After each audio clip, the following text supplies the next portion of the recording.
I'm Alexandria Arnold, and I was executive producer of the short film Stabbed. Stabbed was actually filmed at my childhood home in Manchester, New Hampshire. It's the second time we've used my home. We primarily use Josh's apartment, and that's become an inside joke, but we don't often see my house. So the fact that we filmed the entire film at my house, it's the first time we've done that, so it was a little bit different. When we first started making short films, we came up with this idea that we were going to do the trifecta of terror. So if we weren't doing a full-sized film or full-length film, we were at least going to do 3 really great short films. And what we really wanted to do with Stabbed is give back to the fans who keep requesting the Stabbed content.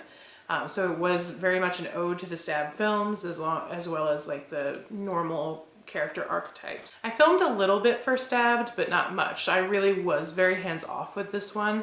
I don't remember if I was working a lot at the time or going to school, but this was something that Josh really primarily filmed at my house, and I may have stepped in. But really, I'm gonna just leave it to him to discuss.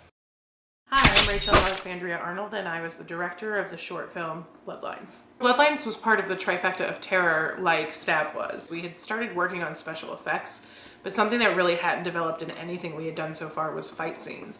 We never really choreographed a fight. We may have improvised and directed it that way, but it wasn't anything that really took a lot of thought, and we realized that while we were filming our movies and watching them back. So Bloodlines included so much choreography of fighting between, Josh's character and Kara's character. And at times it was uncomfortable. It was filmed at Josh's apartment again, but in the parking lot. You saw Bloodlines. Another interesting thing that we tried in Bloodlines that we hadn't done yet is making our own props, aside from, the gory guts, knives, blood.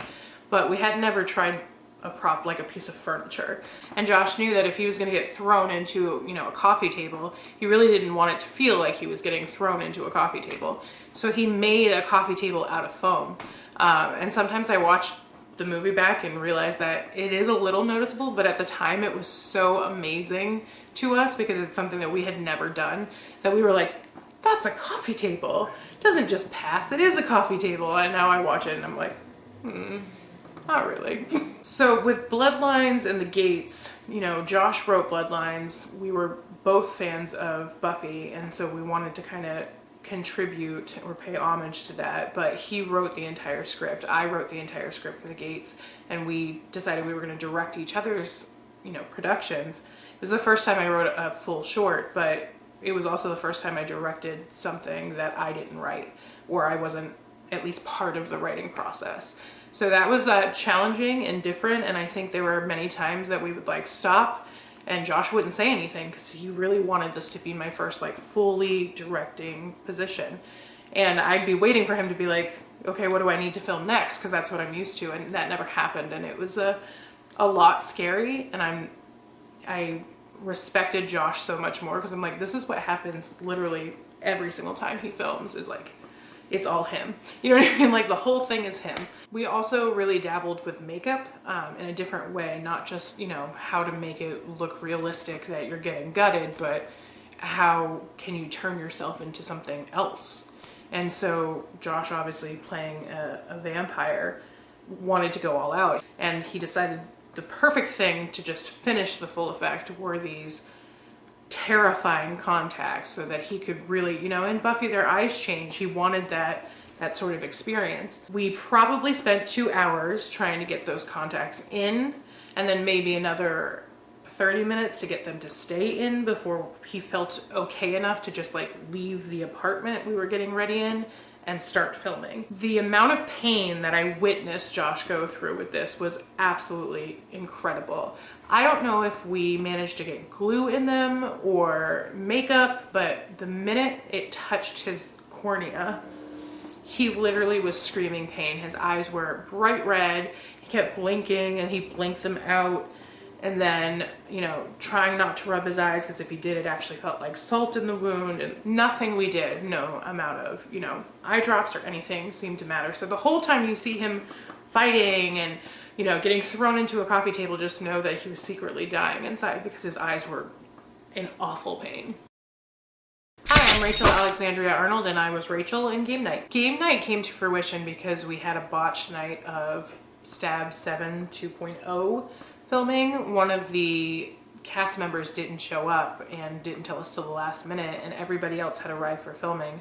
And it was a really important scene that we needed to film. So we decided collectively, instead of wasting a night of Stab 7 filming, we might as well make use of the filming time and create our own movie. So that's what we did. All four of us really contributed, which is something that we had never done before. This was 100% an improvised filming, or a short film. You know, I think Josh is the one who came up with the game night idea. You know, why not do a horror themed game night with a bunch of horror nerds? I came up with the idea of how, you know, we were going to set in motion the action with notes showing up on the table. Everybody contributed to what their character was going to be like in different parts of the scenes and the environment, and we just kind of went. But the coolest thing that we had never done before as well is we didn't write it all at once. We didn't conceptualize it all at once. So we kind of created the idea up to the first killing. And then when we would stop and say, okay, now with who's left, who dies next, and how do they die? And so we just kept doing that, you know, and I think it took a matter of 2.5, maybe 3 hours, Josh, correct me if I'm wrong, to do the entire thing. So it was really interesting. I had a lot of fun that night. And even though I can't say that it's, you know, in our top lists of short films, every time I watch it, I'm like, we made that on the fly. And people were committed enough to stay, even though they could have gone home, and just create new content for you. And that's what's really great about those who are truly committed in the Stab team, is that they will do anything just to keep creating content for you guys to watch. Hi, I'm Rachel Alexandria Arnold, and I'm from Swipe Left. I played a possessed girl. We don't have a real character name. And I essentially was in the last room where Nikki would, you know, be making her way through. There were two really strange things about playing someone who's possessed. One, I absolutely loved it, first of all. When I was told that that could be my character in this house, I was stoked, because supernatural horror movies, I don't want to say this out loud, people might get upset. Blood and guts doesn't really affect me as far as horror movies. Even before Stab, it's not like, I'm not like, ooh, horror movies with killers. Paranormal and supernatural stuff really gets me. So that's why, of course, my short film was The Gates, because it was supernatural and paranormal. I absolutely was thrilled to be a character in that realm, because that's what I love so much. So the first thing that was really interesting is Dan was our special effects makeup artist, who doubled as an actor every once in a while. Put food coloring in my teeth to make them look rotted. The interesting thing about that is, if you have any cavities at all, that stays in your teeth for weeks. So I had one, I ended up going to the dentist like 2 weeks after, and even they couldn't get all of the black food coloring like out of my tooth. And so for a while I just had a line there of like black, and it was so annoying. So anybody who thinks they want to film, you know, a short film or a movie of any kind and wants to use food coloring, think about that before you put it in your mouth. Dan was a cannibal, I guess is the best way to say that.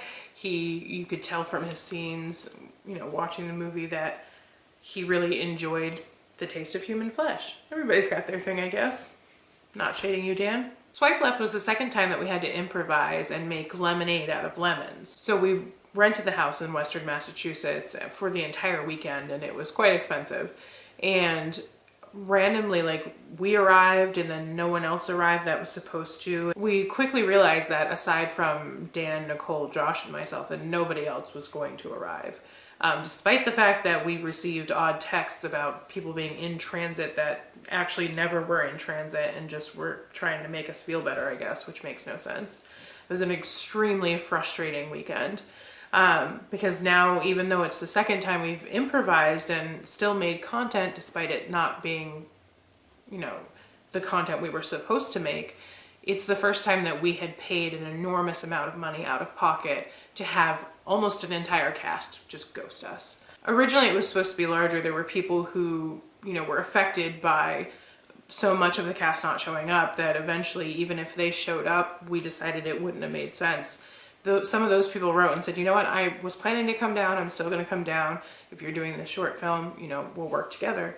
Unfortunately, those people also didn't show up. So originally we had an idea for there to be a vampire room. You know, there were additional rooms so that this was really going to feel like a house of supernatural horrors. So unfortunately it was limited, which I think kind of limited the effect of the film, even though it was really cool. We put full production into it. Dan even did my makeup. He did, you know, this weird technique to make my skin look almost like decayed and cracked around my eyes. It's the first time we ever used Hershey syrup for blood because of the lighting for Nicole's, you know, not death scene, but initial scene with Dan. He bites her finger off and the lighting was so strange and we didn't plan for that, that we ended up using Hershey syrup literally from, you know, the house we rented's fridge. Fun fact, even though Nikki's finger gets bit off in a scene, she later in the movie reaches for a cross and her finger is magically back where it was before Dan's character bit it off. So it's a fun little tidbit for you. The most disgusting thing, which is kind of funny to admit because we have, you know, Dan literally biting a finger off and Josh has an entire, you know, treasure trove of terrible torture devices under his blanket. But what was the grossest was me having to vomit. Now, vomit doesn't bother me at all. Like, I don't like to puke, obviously, but it doesn't make me sick if someone else gets sick. But we had to improvise on how to make vomit look like vomit. So we found this can of vegetable soup. We checked. It wasn't expired yet, thankfully. And we tried that first, so I pulled it in my mouth and tried to make it look like puke, and it was not the right consistency. So now we're starting to make one of those torture smoothies that you see, where people just keep adding ingredients and then you have to drink it essentially. So we're doing that, but our whole goal is to get it to the right consistency. I think orange juice went in there. I'm pretty sure something powdery to mix in to make it not look so clear. It was disgusting. I'm pretty sure there was mustard in it too. It was absolutely awful. And I will remember to this day putting it in my mouth and having to spit it out. Sorry. And we had to do it multiple times because the first time we did it, I didn't projectile enough to get it visibly on camera. And that's my bad though. I should have known. I should have literally just with all my gusto and then we wouldn't have been in this predicament. But I did it. And so the second time we did it right, but it still didn't look right. And then eventually we resorted to Dan throwing a cup of it because I couldn't have it in my mouth anymore. And because we wanted to get different angles, he throws a cup of it at Nikki. Well, Dan makes a similar mistake his first try. Instead of throwing it, he kind of dumps it. And now Nikki's covered in her costume that wasn't even supposed to be a costume, and we still have to get the right angle. So how do we hide the fact that she's drenched with vomit? How do we cut that correctly? It was quite challenging, and I still remember to this day that Nikki kept saying she was gonna puke, and I was like, but you didn't even have to swallow it. So all in all, even though Swipe Left came out of such frustration and the fact that, you know, a huge weekend of theta filming was out the window, it was a lot of fun. I got to play a character that I was really excited to play. I'm always excited to play stab characters, but something paranormal is like, that's my jam. And it was exciting again to watch something just created from improvisation. Hi, I'm Rachel Alexandria Arnold, and I was executive producer and Julie in New Year's Resolution. New Year's Resolution was part of a 12 months of terror project that we were going to work on. We had so much fun doing the trifecta of terror that we decided why not do one a month for an entire year. And so New Year's Resolution was obviously the very first one. It was for January. We rented a hotel to film at, and we decorated it like it was, you know, a true New Year's party that friends around our age might have. You know, we're not so young anymore that we're doing these ragers for New Year's Resolution, but we are having a get together with friends and involving booze and, you know, all of that. And we find out while we're filming that Josh's character has actually lured us here under false pretenses. We're not really here for a party. We're here because he's trying to exact revenge that he so badly wants to have. I'm the only person from New Year's Resolution who doesn't have to drink the foam and spit it up, which I am not sad about at all. I end up being a final girl, which was something that I had never done before, and usually everybody dies, right? But in this one, I was the final girl. It was also the first time that I felt like I had a real acting moment. Josh had to throw me up against a fridge, and at one point, you know, little Josh and much larger me, he throws me with such force that I actually reacted out of fear. And I remember him stopping and being like, okay, I can't do that again because you literally scared me. It looked like I hurt you. And he didn't hurt me at all. You know, he's never. I remember him saying, oh, that's funny because your reaction looked exactly like it should have. So that was neat. Hi, I'm Rachel Alexandria Arnold. I was writer, executive producer, and I played Zoe for The Gates. The Gates was the very first experience I had writing an entire script. I had written some flashback scenes in the past, and, you know, contributed into what Josh was writing, but it wasn't something that I had literally sat down and constructed myself from, you know, start to end. It was a soup to nuts thing.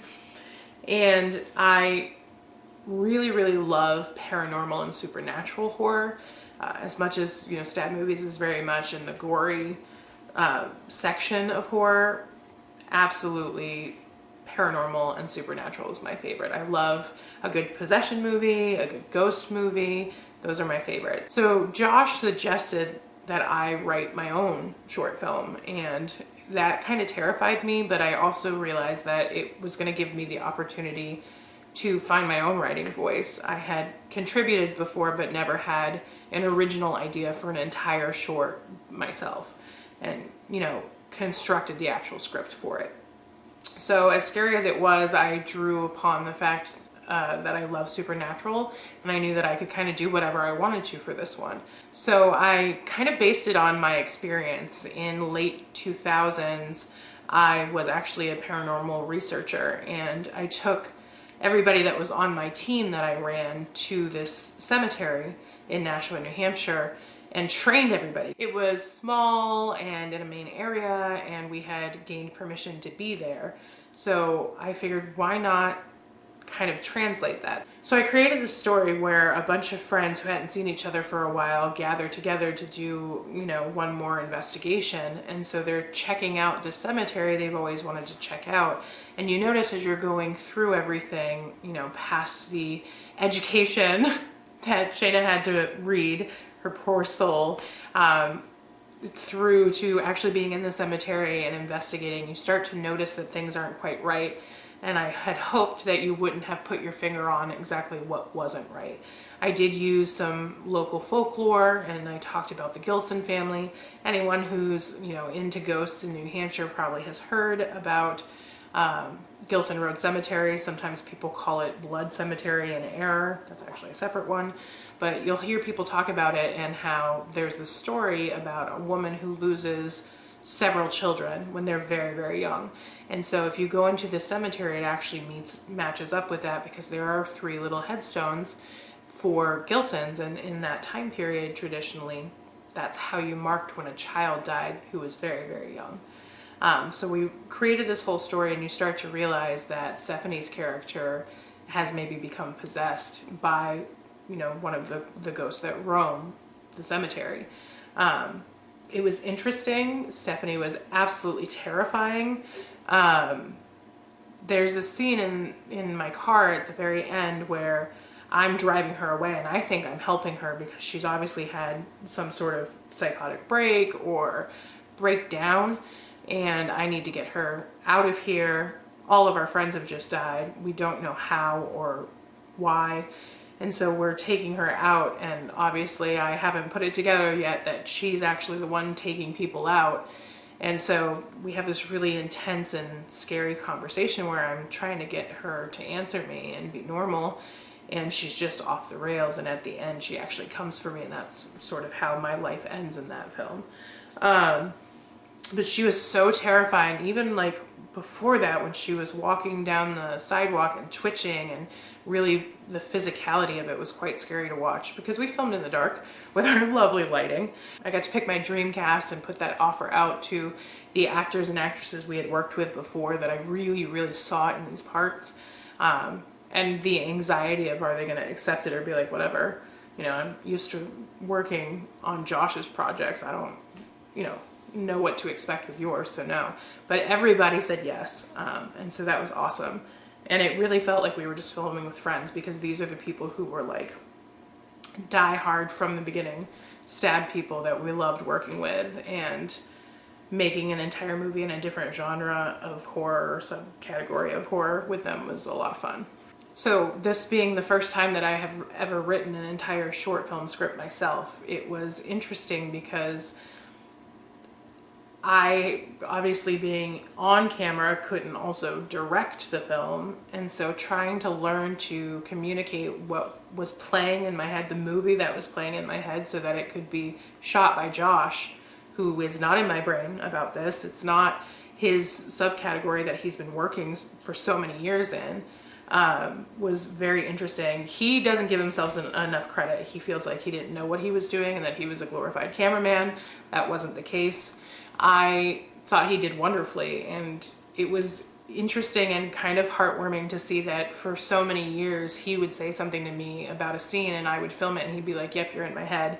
This is the first time I wrote something and he filmed it and didn't feel sure about it, but he was in my head. So it was awesome. I had never obviously created my own film, but I knew what I liked watching the most. So being able to kind of guide Stephanie in her character development as far as, you know, when are you going to giggle? When are you going to scream? What's an appropriate scream? How should you be twitching? You know, how do you make yourself creepy? And that's kind of a joke because Steph herself as an actress kind of focuses on the dark and the twisted. So she was kind of already there, and I'm sure that subconsciously that's why I, you know, casted her in that role. But it was awesome to be able to say, this is how I want you to do it.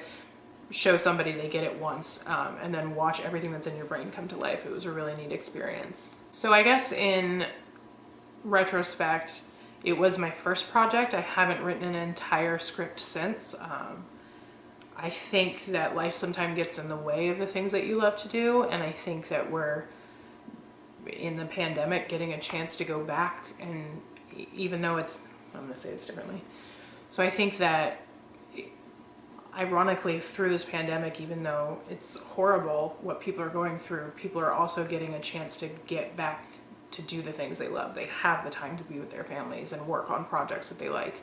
And I think that's kind of what created the reboot of Stab that's coming, is that we're there. We're ready to get back to what we love. We're ready to give you what you want. And I think that in the future, you might see more Rachel projects.